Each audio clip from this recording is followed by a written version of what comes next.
नमस्कार साथियों हमारे यूट्यूब चैनल पर आपका स्वागत है। आज हम यूपी बोर्ड के आगामी एग्जाम हेतु कुछ महत्वपूर्ण प्रश्नों को लेकर आए हैं, जिसमें पहला प्रश्न है उत्तल दर्पण द्वारा किस प्रकार का प्रतिबिंब बनता है। तो आभासी प्रतिबिंब बनता है, तो इसमें उत्तर नंबर बी सही है। दूसरा है अवतल लेंस में आवर्धन m का जो सूत्र होता है या किसके बराबर होता है, तो क्या होता है m बराबर होता है b/u। उत्तर नंबर डी सही है आपका। तीसरा है प्रकाश के अपवर्तन के कितने नियम हैं। तो अपवर्तन के कितने नियम हैं? दो नियम है। अपवर्तन और परावर्तन के सभी के दो दो नियम हैं, तो उत्तर नंबर बी हो जाता है। चौथा है निर्गत किरण एवं अविलंब के बीच के कोण को क्या कहते हैं। तो निकलने वाली किरण और जो अविलंब के बीच जो होता है वो होती है निर्गत कोण होता है, या उसको हम अपवर्तन कोण भी कहते हैं। उत्तर नंबर सी सही है। पांचवा है निम्न में से कौन ऐसे व्यक्ति हैं जो नेत्रदान नहीं कर सकते।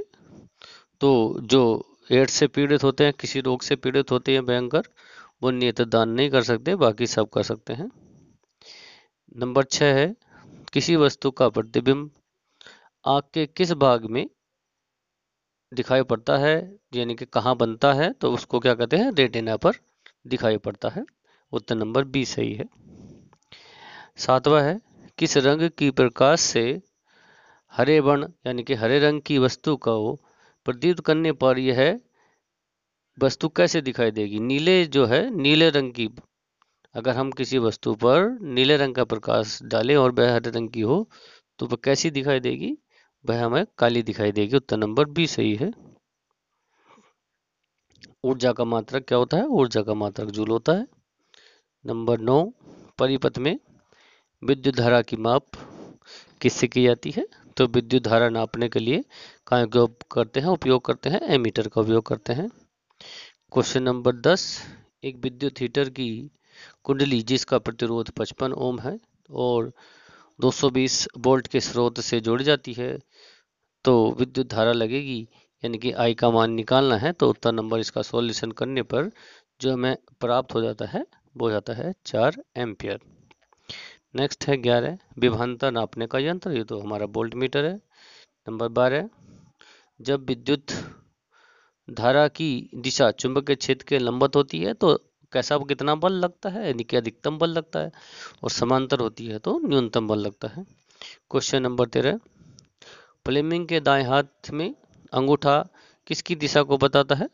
तो अंगूठा जो है चालक की दिशा को बताता है, गति की दिशा को बताता है।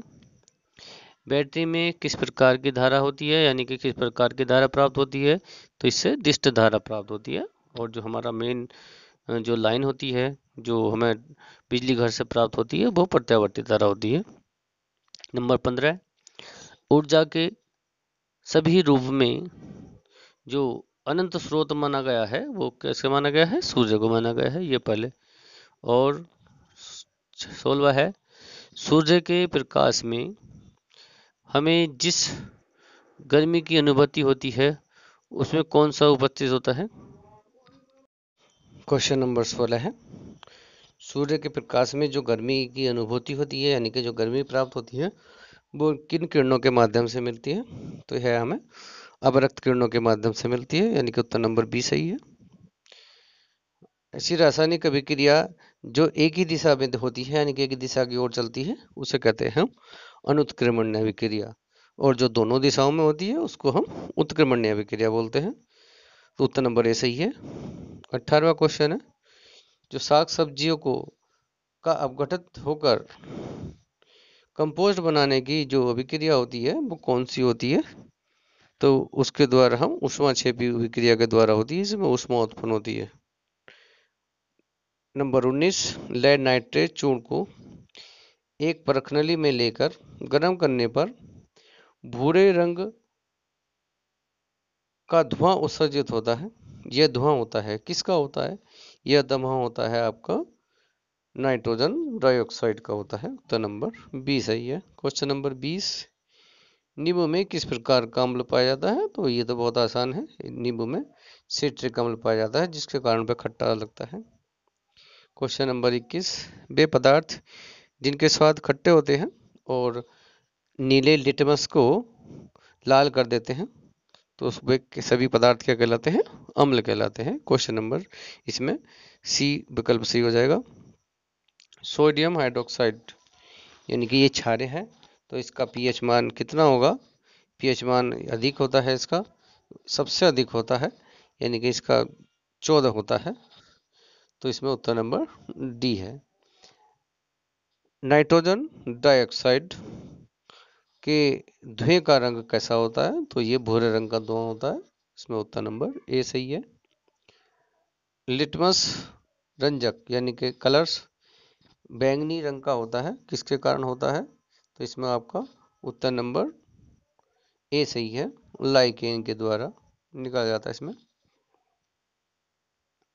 निम्न में कौन अधातु है? इसमें अधातु छठ नहीं है, तो ये आपका केवल हाइड्रोजन है जो गैस है, बाकी धातु है, तो उत्तर नंबर ए सही है। कौन सा धातु जल में डालने पर तैरने लगता है? तो ये सबको पता है, जो आपका है कैल्शियम है, जो जल से हल्का होता है, उत्तर नंबर सी सही है। क्वेश्चन नंबर 27, लोहे से जिंक लेपित करने की क्रिया को, यानी कि उस पर परत चढ़ा देते हैं हम, लोहे पर किसी अन्य धातु की परत चढ़ाने पर जो अभिक्रिया होती है उसको हम गैल्वनीकरण बोलते हैं। किसी भी धातु की दूसरी धातु पर परत चढ़ाना आपका गैल्वनीकरण कहलाता है, तो उत्तर नंबर बी सही है। कार्बन क्या है? कार्बन अधातु है, उत्तर नंबर बी सही है। क्वेश्चन नंबर 29, ग्लूकोज का रासायनिक सूत्र क्या है? ये C12H22O11, यानी कि उत्तर नंबर बी सही है इसका। 30 क्वेश्चन है, मैथोनिक अम्ल का सामान्य नाम क्या है? तो मैथोनिक अम्ल का सामान्य नाम क्या होता है? इसे फॉर्मिक अम्ल भी बोलते हैं, उत्तर नंबर ए सही है। 31 में आवर्त सारणी के शून्य समूह का तत्व है, इनमें से कौन सा है? तो शून्य समूह का तत्व कौन सा माना जाता है? उत्तर नंबर आपका HE है, यानी कि बी है। 32वां सवाल है, आवर्त सारणी में समूह में ऊपर से नीचे जाने पर परमाणु साइज में क्या परिवर्तन होता है, यानी कि त्रिज्या में क्या परिवर्तन होता है जब ऊपर से नीचे जाते हैं? तो ऊपर से नीचे जाने पर त्रिज्या का आकार बढ़ता है, तो उत्तर नंबर सी सही है। 33, रक्तचाप यानी कि रक्त दाब नापने वाला यंत्र को क्या कहते हैं? तो इसमें उत्तर नंबर आपका ए सही है। मनुष्य में मुख्य श्वसन अंग क्या होता है, यानी कि सांस कहाँ से लेते हैं? तो फेफड़ों से लेते हैं, तो उत्तर नंबर आपका डी सही हो जाता है। 35वां, मनुष्य में पाचन की क्रिया कहाँ से शुरू हो जाती है? तो जो पाचन की क्रिया शुरू हो जाती है मुंह से ही शुरू हो जाती है, यानी कि मुख गुहा से शुरू हो जाती है, तो उत्तर नंबर आपका सी सही होता है।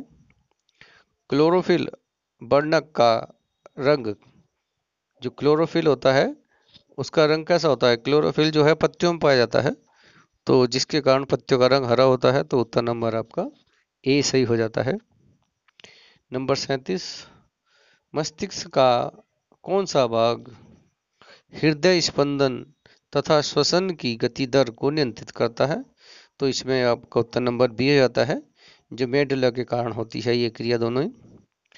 नंबर 83, पादप हार्मोन्स इनमें से छांटना है कौन सा है? तो ऑक्सीन है पादप हार्मोन्स, उत्तर नंबर आपका सी है।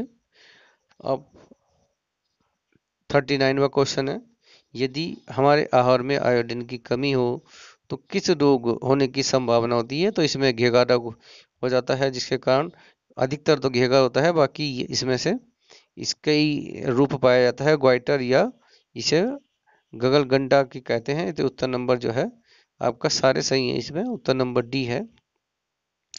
40वां क्वेश्चन है, निम्नलिखित जीवों में किसमें अलैंगिक जनन मुकुलन द्वारा होता है? तो उत्तर नंबर सी है, ईस्ट में जो है जो अलैंगिक जनन होता है मुकुलन के द्वारा होता है। 41वां क्वेश्चन है, उड़हुल किस प्रकार का फूल है? तो यहाँ पर ये द्विलिंगी पुष्प है, उसका उत्तर नंबर ए हो जाता है। परागकोश कहाँ पाया जाता है? तो परागकोश कहाँ पाया जाता है? परागकोश में होता है। कहाँ पर? परागकोश पर क्या पाया जाता है? तो पराग कण पाए जाते हैं। उत्तर नंबर डी सही है। आपका 43 क्वेश्चन है, जीवों में वंशागत गुणों का निरर्थक यानी कि किसके कारण जो एक वंश से दूसरे वंश में गुण पहुंचते हैं, निर्धारक है, इसका निर्धारक क्या होता है? तो जीन्स के द्वारा वंशागत गुणों का निर्धारक होता है। तो उत्तर नंबर ए सही है। 44वां, सर्वप्रथम ऑक्सीजन की उत्पत्ति किस जीव के कारण हुई थी? तो इसमें नीला हरा शैवाल के कारण सबसे पहले ऑक्सीजन बना था। ओजोन परत पाई जाती है, तो इसमें उत्तर नंबर ए सही है। स्ट्रेटोस्फीयर में पाई जाती है, जो सबसे ऊपर की लेयर होती है वायुमंडल की। क्वेश्चन नंबर 46, निम्नलिखित में से कौन एक जलीय आहार श्रृंखला है? तो इसमें कौन सी जलीय आहार यानी कि जल में क्या श्रृंखला चलती है? तो इसमें उत्तर नंबर बी है। जो शैवालीय जलीय कीट होते हैं और वह मछली के द्वारा खाए जाते हैं। इसके बाद क्वेश्चन नंबर आपका 47, निम्न में से कौन प्राकृतिक संसाधन नहीं है? तो इसमें कोई भी बता देगा। वायु, मृदा, जल, ये सब प्राकृतिक संसाधन है। तो इसमें उत्तर नंबर डी सही हो जाता है।